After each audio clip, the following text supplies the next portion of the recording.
first, Donald Trump now backpedaling on some of his comments about Judge Gonzalo Curiel.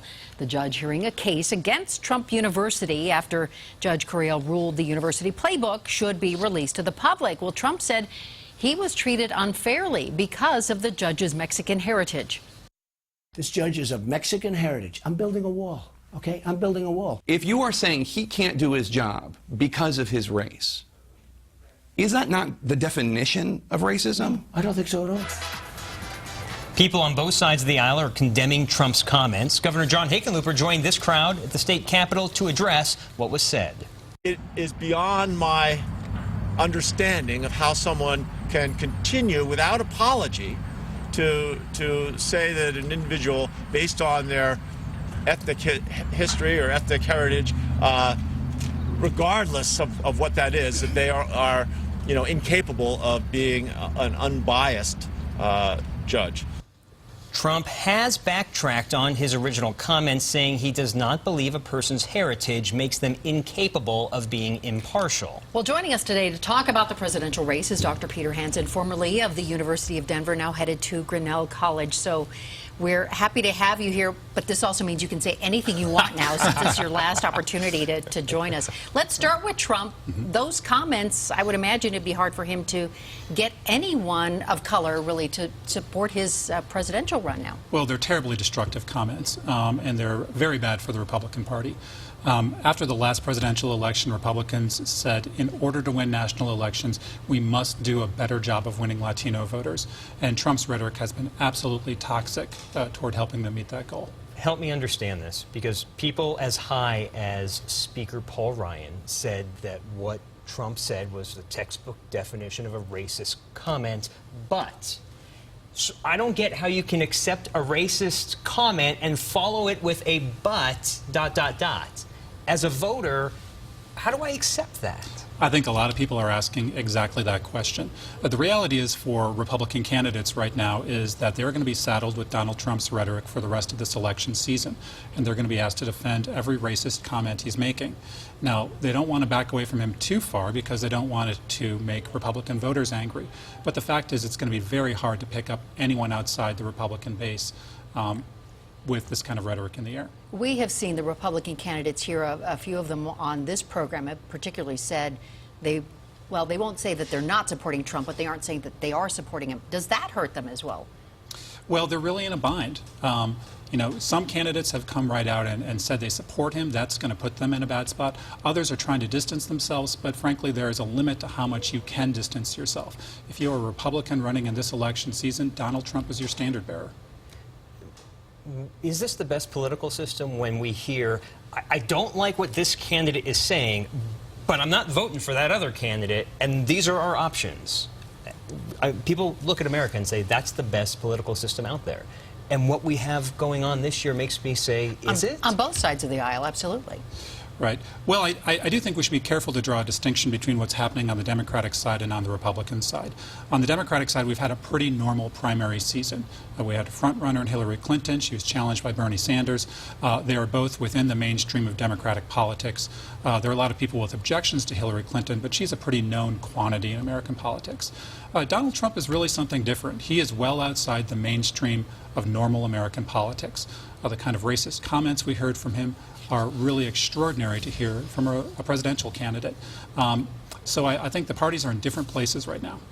Do you think Bernie Sanders will come around? I do. We just had that meeting with the president, and you think it will all go as the Democrats would like? Yes, I think Senator Sanders is now taking the first steps toward ending his candidacy and ultimately endorsing Hillary Clinton. He met with President Obama this week. We don't know what the contents of their conversation were, but immediately after that conversation, the president endorsed Hillary Clinton. Not only after that did he endorse her, but there was an ad endorsing her, meaning he was ready to do it. They didn't just put that ad together. That's right. I'm more suspicious. So, like, this meeting took place, and suddenly this nicely produced ad was put out there. So how long was this really in the works? Well, I think the fact is we've known for a very long time that Hillary Clinton will be the Democratic nominee, absent some kind of unexpected event. Mathematically speaking, she's had the delegates to win the nomination, and that's been true for over a month now. All these young people out there who are Bernie Sanders fans, what happens? How does she bring them into the fold? Well, I think that's going to be a work in progress. I mean, Senator Sanders' supporters are very passionate. Some of them are first-time voters who were drawn into the political system because of their support for him. And so I think that's going to take some time. But I think what you will see happen is progressive leaders like Elizabeth Warren, for example, the senator from Massachusetts, reaching out to those voters and encouraging them to vote for Secretary Clinton in November. Let's talk vice presidential politics. Governor John Hickenlooper saying when we keep asking him, he says he would be open to the idea of being vice president, even though he has the best job in the world. What goes into the strategy of picking a vice president, and why would John Hickenlooper be someone that fits a good strategy? Well, Governor Hickenlooper is an interesting choice because, of course, he would help Secretary Clinton to win the state of Colorado. That would be, I think, the primary reason to choose him.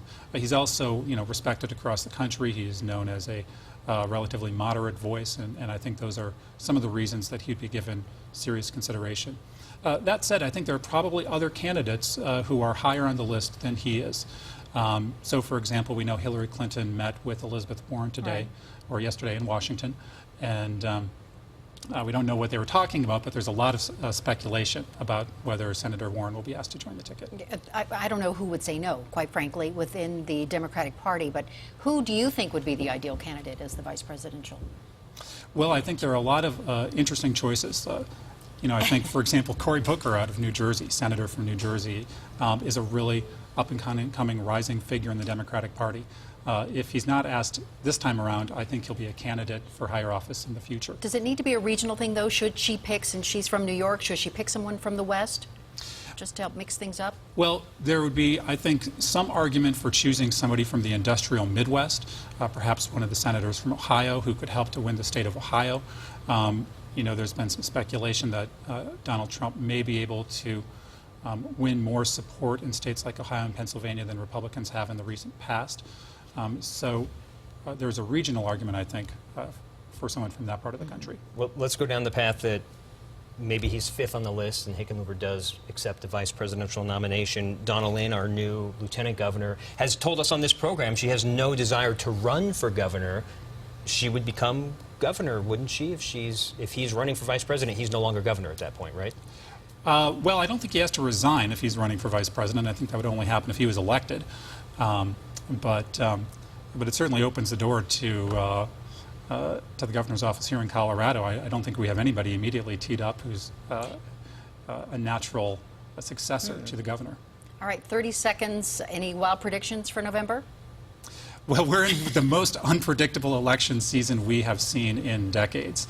My prediction here is that we're going to settle into a holding pattern relatively quickly, where we're going to see Hillary Clinton ahead in the polls and Donald Trump really throwing the kitchen sink at her, trying to figure out how to get ahead of her. I'm not sure it's going to work.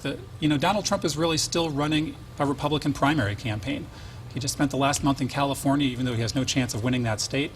And his rhetoric is still aimed at Republican audiences. He's got to broaden his appeal.